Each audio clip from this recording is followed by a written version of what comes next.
आज विपक्ष के सदस्य श्री गौरव गोगाई जो अविश्वास प्रस्ताव लेकर सदन में उपस्थित हुए थे, इस पर मैं मेरे विचार व्यक्त करने के लिए खड़ा हुआ हूं। माननीय अध्यक्ष जी, भारतीय संविधान के अनुच्छेद 75 में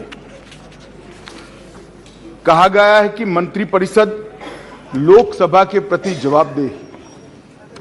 इसलिए इसी अनुच्छेद 75 को प्रतिबंधित करने के लिए लोकसभा के नियम 198(1) से 198(5) तक मंत्रिपरिषद में अविश्वास का प्रस्ताव रखने की प्रक्रिया नियत की गई है।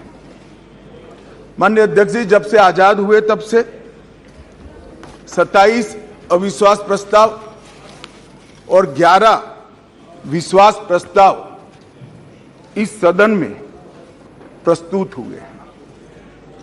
कई बार सरकारों का बहुमत जाने की स्थिति में सदन के विपक्ष के सदस्य अविश्वास प्रस्ताव लेकर आते हैं। कई बार बड़े जन आंदोलन के समय प्रजा की भावना को प्रतिबिंबित करने के लिए अविश्वास के प्रस्ताव लेकर आते हैं। ये एक अविश्वास का प्रस्ताव ऐसा है जिसमें प्रधानमंत्री और मंत्रिमंडल के प्रति न जनता को अविश्वास है, न सदन को अविश्वास है, और ये अविश्वास प्रस्ताव लेकर आए हैं। माननीय अध्यक्ष जी, इसका उद्देश्य क्या है? इसका उद्देश्य जनता में भ्रांति खड़ी करने का उद्देश्य।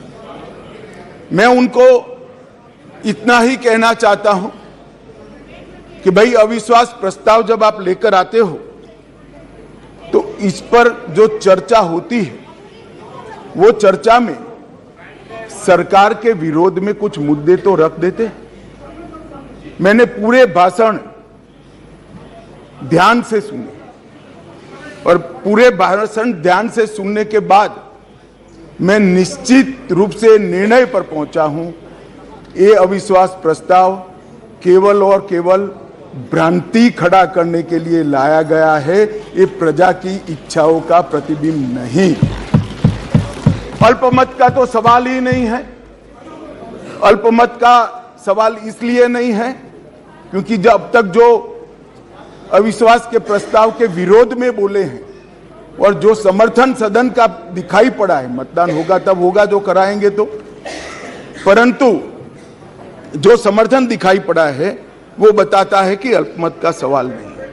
और जनता में भी विश्वास है मान्यवर, जनता में विश्वास इसलिए है कि देश के 60 करोड़ गरीबों को उनके जीवन में नई आशा का संचार अगर कोई एक प्रधानमंत्री और एक सरकार ने किया है तो नरेंद्र मोदी सरकार। मान्यवर, मैं डिटेल बात बाद में करता हूं। मैं भी देश भर में घूमता हूं, जनता के बीच में जाता हूं। मैंने जनता के साथ कई जगह से संवाद किया है। कहीं पर भी अविश्वास की आछी पतली झलक भी नहीं दिखाई पड़ती। मैं बताता हूं दादा, बंगाल का भी बताता हूं। मान्यवर, ये सरकार, मैं इस सदन के सामने आपके माध्यम से और इस सदन के माध्यम से पूरे देश